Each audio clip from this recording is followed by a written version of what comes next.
va hi pusisana swilo ni ku rhandza ngopfu maseve byona ke ni tlhela ni mi amukela hinkwako la mi ni hlalelaka mi ri kona vito i Matimba Makam aka his power ka show leya n'wini ya Matimba Podcast. Ta ni khomela ku va ni nga ri ku vonakeni ni lo tshama languti khamera a hi ri ku xuteni ku dlina ku va ku fambe gezi mara hi nge tshiki ku vulavula hikuva gezi ri fambile hambileswi mi nga ni voneki mi ta ni vona ka tin'wani ta ti-show. So namuntlha la ku vulavula hi video yin'wani ni ka hi vulavuriwa yin'wana ya ti-channel I think vito ra channel ve ri Guyu channel.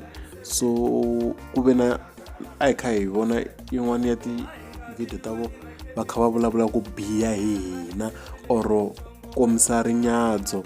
So handle ko dya nkarhi mo ni mi komba clip ya vo. A hi mingiseri wa Guyu channel ya n'wina ya xiyimo xa le hansi yi kha yi mi tisela swilo swa xiyimo xa le henhla ku tlula ti-channel hinkwato leti nga kona la ka Gaza. Ku na channel xin'wanyana xa hala ka Ndzumeri hala xi na 6 years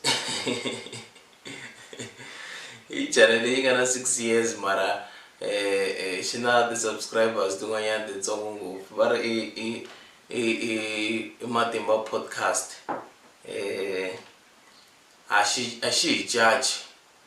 Yeah, so a ni ta ku vaseketeri a hi subscribe-eni hi nyumisa valala ku subscribe a swi dyi data a swi dyi airtime wo tlhava laya swi fana ku followa swi zi swi dya nchumu. So mi followa mi share mi like na channel ya hina yi ta kula yi fana na ya vo Lavungu hina hi na swichanelani a ni kha ni cheka ti-channel ya vo. So ni kuma ku va heta siku va upload-ini ku nga view-wangi munhu va heta nkarhi wo tlanga va nga ri na ti-views. So swi ni endla ku ni swi voka hayi ko la ku dumiwa ka Guyu channel. A rezi a hi va dumiseni hi subscribe ka channel ya vo na vo va ta duma. A swi nga fit no ni tela ni ta vulavula hi swona.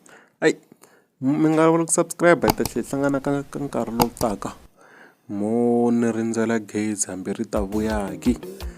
Hi sweswo ke ankoho.